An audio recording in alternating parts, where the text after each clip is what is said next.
भक्तों जय माता दी। प्रिय भक्तों, आज मैं पंडित सत्यप्रकाशानंद चित्रकूट से आपको करवा चौथ व्रत की कथा के बारे में बताऊंगा। भक्तों, करवा चौथ की कथा के बारे में विभिन्न मान्यताएं हैं। जो सबसे प्रचलित कथा है वो मैं आपको सुनाने जा रहा हूं।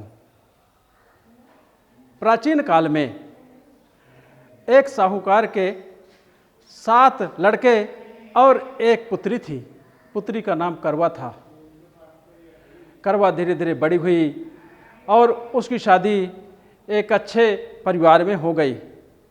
जब पहली बार करवा चौथ का व्रत आया तो करवा खुशी खुशी अपने माता पिता के घर आई और चौथ का व्रत रखा। व्रत रखने के बाद जब शाम को करवा चौथ के दिन उसके सातों भाई व्यापार से लौटकर घर आए तो उन्होंने अपनी बहन को भूख से व्याकुल देखा। भूख से व्याकुल देखने के बाद उनको जो तो बहुत दुख हुआ और वो परेशान हो गए। उन सातों में से सबसे छोटे भाई ने बाहर जाकर पीपल के एक पेड़ पर एक दीपक जला दिया और उसके सामने चलनी रख दी और अपनी बहन से जाकर कहता है कि हे बहन, चांद निकल आया है, तुम चांद को अर्घ देकर भोजन कर लो हम लोगों के साथ। बहन की खुशी का ठिकाना ना रहा। वो भागी भागी गई। उसने छत पर खड़े होकर देखा कि चांद तो वाकई में निकल आया है और उस दीपक को उसने चांद समझ लिया और उसको अर्घ देकर अपने भाइयों के साथ खाना खाने लगी। जैसे उसने पहला कौर उठाया तो खाते ही जैसे मुंह में डालने की कोशिश की तो उसकी छींक आ गई। दूसरा कौर जैसे उसने उठाया तो उसमें बाल निकल आया। तीसरा कौर जैसे उसने खाने के लिए सोचा तो उसके पति की मृत्यु का समाचार उसकी ससुराल से आ गया। करवा व्याकुल हो गई और वो अपने ससुराल की तरफ चल पड़ी। जैसे ही करवा ससुराल को जाने लगी तो उसकी माता ने कहा कि हे बेटी, तुम ससुराल जा रही हो लेकिन रास्ते में जो भी मिले उसको प्रणाम करते हुए जाना। इस प्रकार करवा माता की आज्ञा को सिर उधारे करके प्रणाम करते हुए जो भी व्यक्ति मिलता है उसको रास्ते में उसको प्रणाम करते हुए अपनी ससुराल तक पहुंची। बाहर जाकर देखा तो उसकी ननंद घर के बाहर बैठी हुई थी। ननंद को देखकर करवा ने उसको भी प्रणाम किया। ननंद ने उसको सदा सुहागिन होने का आशीर्वाद दिया। जैसे ही करवा ने घर के अंदर प्रवेश किया तो देखा कि घर के आंगन में उसके पति की लाश रखी हुई है और सब लोग उसको शमशान ले जाने के लिए करवा का इंतजार कर रहे थे। पति को मरा हुआ देखकर करवा जोर जोर से रोने लगी। सबने उसको शांत कराने की कोशिश की लेकिन करवा ने विलाप नहीं बंद किया। जब उसके पति को लेकर शमशान की तरफ घर वाले जाने लगे तो करवा ने कहा कि नहीं, मैं अपने पति को जलाने नहीं दूंगी और अपने पति के साथ मैं भी शमशान जाऊंगी। बहुत ज़्यादा जिद करने के बाद घर के लोगों ने करवा को शमशान तक जाने की आज्ञा दे दी। शमशान में करवा के पति को जब चिता पर लिटा दिया गया और आग लगाने की तैयारी की गई तो करवा ने गांव वालों को मना कर दिया कि भाई, मेरे पति को कोई आग नहीं लगाएगा, मैं अपने पति को जलाने नहीं दूंगी। गांव वालों ने और उसके घर वालों ने उसको समझाने की बहुत कोशिश की लेकिन करवा ने किसी की नहीं सुनी। अंत में करवा की जिद के सामने करवा के ससुराल वालों को और गांव वालों को सबको झुकना पड़ा और वो उसके पति को वहीं शमशान में छोड़कर अपने अपने घर चले गए। करवा के ससुराल वालों ने करवा के लिए एक वहीं पर झोपड़ी बना दी और करवा इस प्रकार वहीं पर शमशान में रहने लगी और अपने पति की सेवा करने लगी। जब भी चौथ का व्रत आया, पहला व्रत आया तो करवा ने चौथ माता का व्रत रखा।